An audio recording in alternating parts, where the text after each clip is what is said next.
This is episode 7. Can food really fix my mood? I want you to forget about fad diets.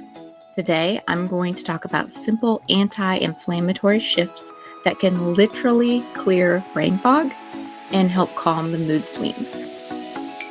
Welcome to the Unmute Your Midlife podcast, where we take you from foggy and forgotten to focused and lit up.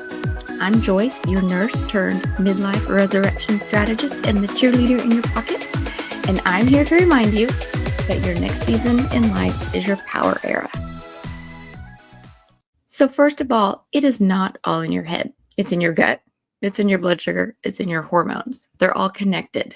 What they forgot to tell us before we got to our 40s is that the mood swings, the irritability, the brain fog, they're not always just emotional. We don't just have PMS on steroids. It's biochemical. What you eat literally affects your neurotransmitters, especially serotonin, dopamine, GABA, or GABA. Those are all made or influenced by your gut health.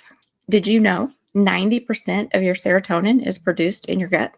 So if you've got inflammation in the gut, you've got inflammation in the brain because they are sharing the signaling pathways. When you expose your body to high sugar and high ultra processed foods, you spike your cortisol levels and then you crash your dopamine. And then that brings on the anxiety, the fatigue, and the irritability. So it's not just that you're moody, your cellular mitochondria are miserable. But we're going to break that. And we're going to talk about how you can counteract that, how you can pick a healthier habit and thus have better moods, less mood swings, less anxiety. Anybody curious? Want to hear more? So that is something that can happen no matter what stage of life you're in, from little kid on up to aging elderly person. That I just described can happen to you. But then when you hit perimenopause, there's some things that happen that make the gut-brain connection even stronger.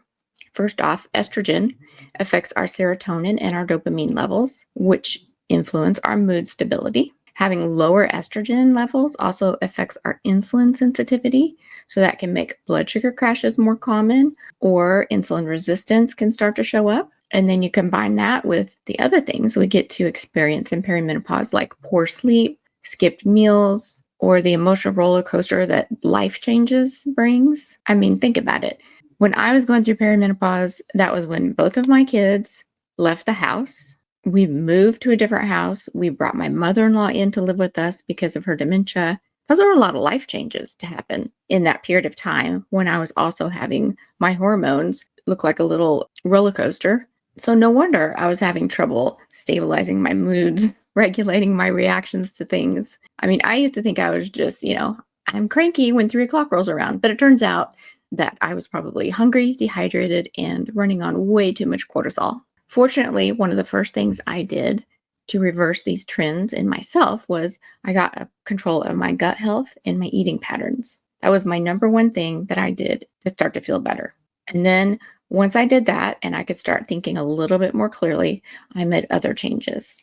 But that first change, using food as mood medicine, was like day and night how different life felt for me. The good news is you don't need a 30-day detox. You don't have to become obsessed with kale, which is good because I don't like kale. You just need fuel that stabilizes your chemistry. So here's what that's going to look like. Coming from a nurse who researches perimenopause and menopause quite frequently, the first thing that I'm going to recommend is protein. Protein is going to build your dopamine. It's going to stabilize your blood sugar. How much protein you need? The formula is 1 to 1.3 grams per kilogram of weight. But a rule of thumb you can use is you want, if you look at your dinner plate, a quarter of your plate should be your protein. A serving size is going to be the palm of your hand, and you should have 1 to 2 of those serving sizes on your plate each meal. The next thing is you need to add some color to your plate. You know how your mom always told you growing up, eat your vegetables. It's true. The vegetables are full of antioxidants, which help lower brain inflammation. So if you want to help with your mood regulation, not just now, but in the future, preventing dementia and Alzheimer's, eat your vegetables. And yes, I know they have the powdered greens Arbonne has a great green supplement. There's the A1, AG. I don't know. There's a lot of different brands out there. If you absolutely cannot eat enough vegetables, then you can supplement with the greens, but I wouldn't make the greens your sole source of vegetables. So a serving size of veggies is if you make a fist, and you want 1 to 2 fists at each meal. Now that's just vegetables, especially the green leafy ones or the ones that have lots of bright colors. That does not include iceberg lettuce. I'm sorry, iceberg lettuce has no nutritional value.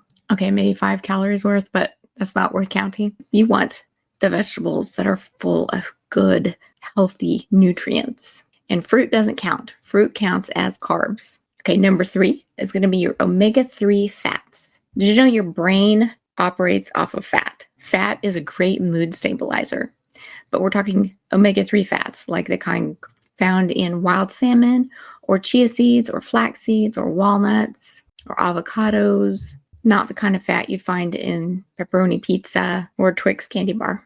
The serving size for that is like your thumb, and you want 1 per meal. Did you know that even butter has some health benefits for you? Check this out. It's rich in fat-soluble vitamins, A, D, E, and K. It contains conjugated linoleic acid, which we just call CLA, which is an anti-inflammatory compound. It has vitamin K and calcium, which helps with your strong bones. There are some studies that show that the CLA in butter can help reduce your heart risk. But of course, anything in excess is going to turn around and bite you in the butt. So remember your serving sizes. Another thing that's good about butter is that high fat content. It promotes satiety. So if you try, I don't know if you've ever tried to do like a fat-free diet before. I remember doing this probably in the early 2000s. I was so proud of myself. I got down to like 20 grams of fat per day, and I was miserable. Like I could not think straight, nothing, like my brain cells were not firing. I had no idea that it was because you need fat to think. Your brain needs it. But also I was hungry. Like I was doing like 6 mini meals a day. I have no time to do 6 meals a day. I'm lucky to get in my 3 meals a day. But when you add some healthy fats in, it helps your food satisfy you longer. So then you can go longer between meals. And if you're trying to do the intermittent fasting, where you go 14 to 16 hours without eating, you're definitely going to want to have had some fat in that final meal to help carry you through to the end of your fasting window. So hopefully that just made someone's day, finding out that yes, you can have a little bit of butter and not feel guilty about it. But again, it needs to be good butter, not margarine, obviously. Number 4 is going to be hydration and minerals. When you have your electrolytes balanced, you have better mood regulation. If you're up, running around, if you're exerting yourself, if it's a hot day outside and you're sweating, if you're having hot flashes or night sweats, then you're sweating, you're not going to harm yourself having an electrolyte replacement drink. There's plenty of good ones out there. I use the Arbonne sports drink, and I also use the LMNT. But now there's a new one that just came out that was it liquid IV or liquid hydration. Every day I feel like there's some new product coming out. My point is there are plenty of electrolytes out there. You want to find one that is sugar-free but does not have aspartame or sucralose as the sweetener. Stevia is okay unless you have issues with stevia. But stevia is not going to, it's not like a cancer-causing or oxidative chemical. It's a naturally occurring herb. If you don't want to add anything to your water, you can also flavor your water by infusing it through fruit. They have like little water bottles that you put your fruit in, and it's almost like a filter thing that you put the fruit in, and then you pour the water in. And so some of that fruit flavor gets into the water. If you've ever tried Hint water, it's a brand. It just has a hint of fruit flavor to it.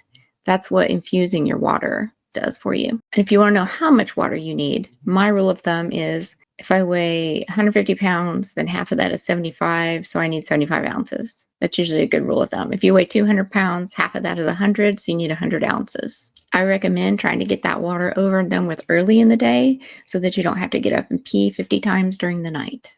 Okay, number 5 on my list is to limit your sugar and alcohol. Both of those things spike your dopamine short term and then cause it to crash later. And I've talked on here about energy drinks and what they do to you. Try not to drink those. As a nurse when my shift would get really busy. I think my first year working in the hospital, I worked as a nurse aide while I was finishing up school. And I would have these 12-hour shifts of go, go, go, go, go. And even though we were allowed to take a lunch break, there wasn't really time like to go downstairs to the cafeteria, get food, come back and eat it, because that alone usually took almost 30 minutes with the lines and everything. So if I didn't pack my lunch, then I would have to run to the vending machine and get a Snickers bar. Or at the time we had the spigot, the soda fountain spigot, in the nutrition room. So we could give the patient sodas. And I would just go in there and get like this short cup of Dr. Pepper. And I would drink this little short, like maybe 3 or 4 ounces of Dr. Pepper, probably every 2 to 3 hours. And that sugar and caffeine would be enough to keep me going through the whole shift if I didn't get to eat. That was not healthy. Now, obviously, I was a lot younger then, and I could get away with it. That is not a smart way to take care of yourself and your energy needs. So limit your sugar, limit your alcohol. I know now in menopause, if we go out to dinner, that dessert tray may look amazing, but I've learned to say, no, thank you, I'm too full. Because if I have a sugary dessert at dinner, I am guaranteed to have hot flashes or night sweats that night. I'll wake up in the middle of the night, soaking wet, freezing cold, wet sheets. I can still trigger it with the food I put in my body. So I have learned to just eat what my body wants so that my body is kind to me and doesn't react negatively with things like hot flashes, night sweats, erratic moods, all the things. So your mood isn't just about mindset. It's also metabolic. Now, if you do still struggle with symptoms, it's okay. Let's just call these symptoms what they are. They're data. They're data that you can use to tell what's going on inside underneath this skin suit of yours, and to know what you need to change, what you can adjust. Instead of asking yourself, why am I so moody today? Ask yourself, wait a minute. Did I eat the right things today? Did I skip a meal? Did I skip my vitamins? Did I ignore what my body was asking for? If you tracked your symptoms and your meals for a week, you would probably find your triggers. You would be able to see a correlation. Oh, look, on this day, I had a lot of hot flashes during the day, but look what I ate that day, or look what I didn't eat that day. Another thing that I would recommend is adding magnesium glycinate. I have this Bia magnesium powder. It has the 3 kinds of magnesium in it. I use that one. I mix it in my water. I usually drink that in the morning. The Bia powder is something you have to order, and I think you have to have a monthly subscription for. But you can also look on this little supplement schedule I've got here. This Calm brand, Nature Made, Thorne, Thorne. That's a really reliable brand. Nordic has a magnesium glycinate powder that you can mix with your water to get your magnesium in. This little flyer here has all the supplements I take. I'll add this to the show notes in case anyone wants to see it up close. But if you were to add magnesium glycinate, get enough water every day, and cut out one of your junky meals, whether it's the drive-through that you grab on the way home from work or the over-processed food that you use out of convenience, watch what happens in 7 days. Because your body is not broken or sick. It's just asking for a different kind of fuel. Now, I have a toolkit on my website. It's a whole $1. It's called the Energy Rescue Pack. And it has one sheet is a cheat sheet of 10 energy thieves that come in and steal your energy and what you can do to combat them, right? And then there's a bonus in there that's called It's Not Just Stress, and it's 5 worksheets on mindset renewal or something you can do to, in the moment, reset your mood or explore why you're reacting the way you are to something. And then the second bonus is called a movement reboot, and it's got 5 workouts in there that are 10 minutes or less, no equipment required. It's stuff you can do from home to get your body moving.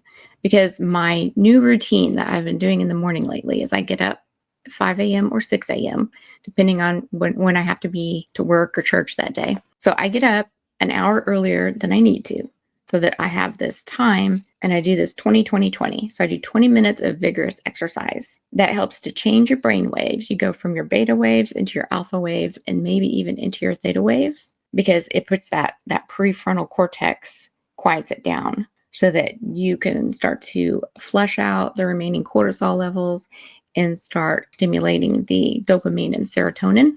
So 20 minutes of exercise. And then I have 20 minutes of journaling or Bible study or reading a book that I'm interested in, something for self-improvement. And then 20 minutes of prayer time.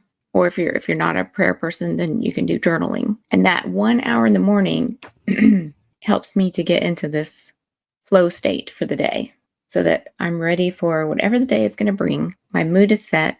I might use those 20-minute times to do some planning. Like, what am I going to eat today? What do I need to do today? I can use that time to review my calendar. I mean, you could choose how you want to use that block of time, but doing that in the morning when the house is quiet, the dogs are still asleep, nobody needs me for anything. It gives me some uninterrupted time to myself to set myself up for a great day.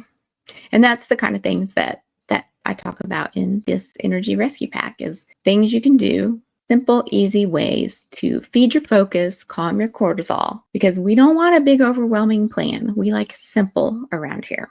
So next time you want to say, I'm in a mood, check your plate before you check your personality. All right, my friends, that's today's dose of midlife truth. Thank you so much for listening. Remember, you're not foggy or forgotten or finished. You are just getting lit up for your next season. And if today's episode hit home, don't keep it to yourself. Share it with a sister who needs some help unmuting her own midlife. Until next time, keep unmuting, keep rising, and remember, your midlife resurrection starts right now.